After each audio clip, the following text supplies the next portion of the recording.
Ramdhani classes में आप सभी का स्वागत है।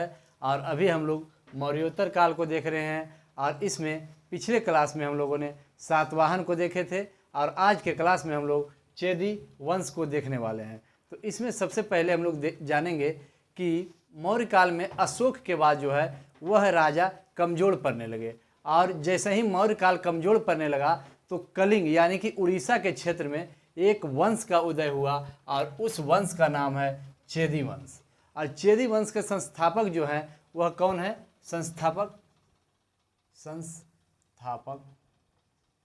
संस्थापक है महामेघवाहन। कौन है? महामेघवाहन। और ये लगभग प्रथम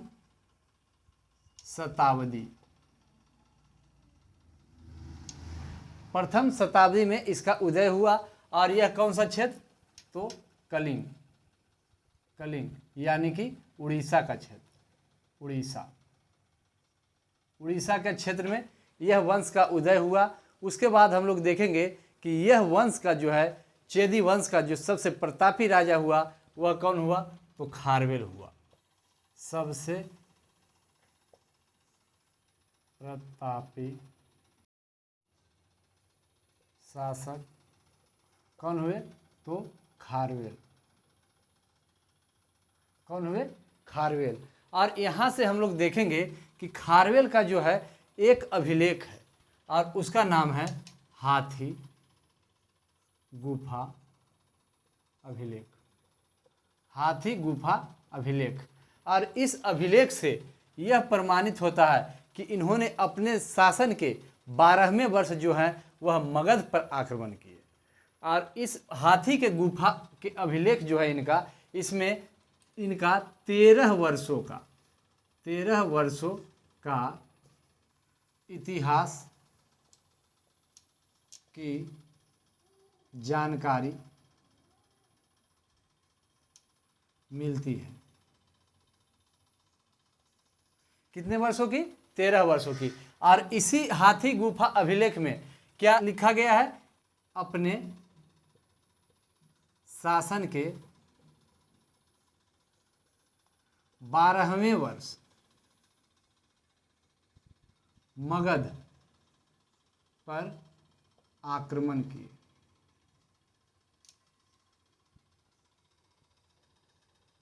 और उस समय जो मगध का राजा था वह कौन था? उस समय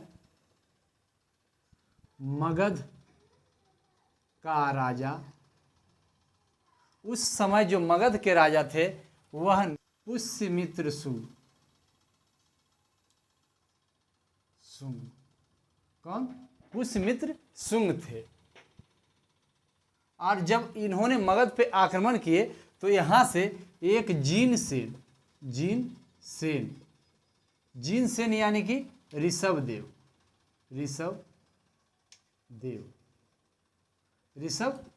की मूर्ति मगध से कलिंग वापस ले गए। और हम लोग यहाँ से ध्यान देंगे कि यह जो जिनसेन की मूर्ति है इसे मगध कौन लाया था? तो यह जो जिनसेन की मूर्ति है उसे नंद वंश के जो संस्थापक थे महापदम नंद।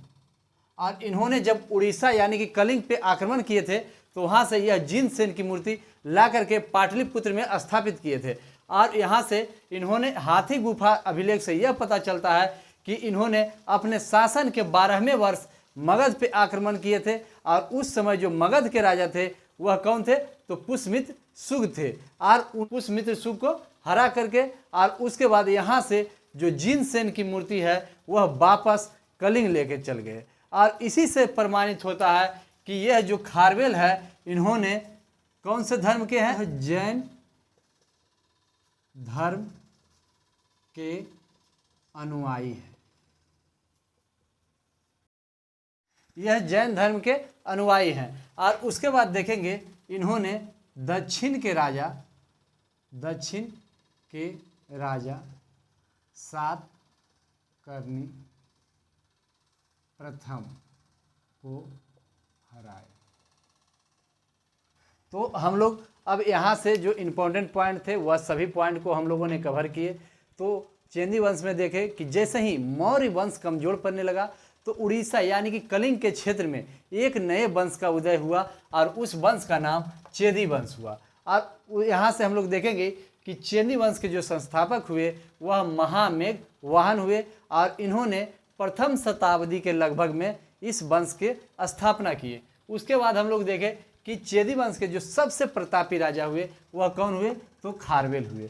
और यहाँ से हम लोग देखेंगे कि खारवेल का एक अभिलेख है और वो इससे प्रश्न जो है बहुत ज़्यादा बनते हैं। वह अभिलेख का नाम है हाथी गुफा अभिलेख और इससे इनके जो है 13 वर्षों के इतिहास की जानकारी मिलती है। और इसमें हम लोग देखेंगे इन्होंने इस अभिलेख में कहा कि हम अपने शासन के 12वें वर्ष जो है वह मगध पर आक्रमण किए थे और संभवतः जो वहाँ के राजा थे वह पुष्यमित्र सुग थे।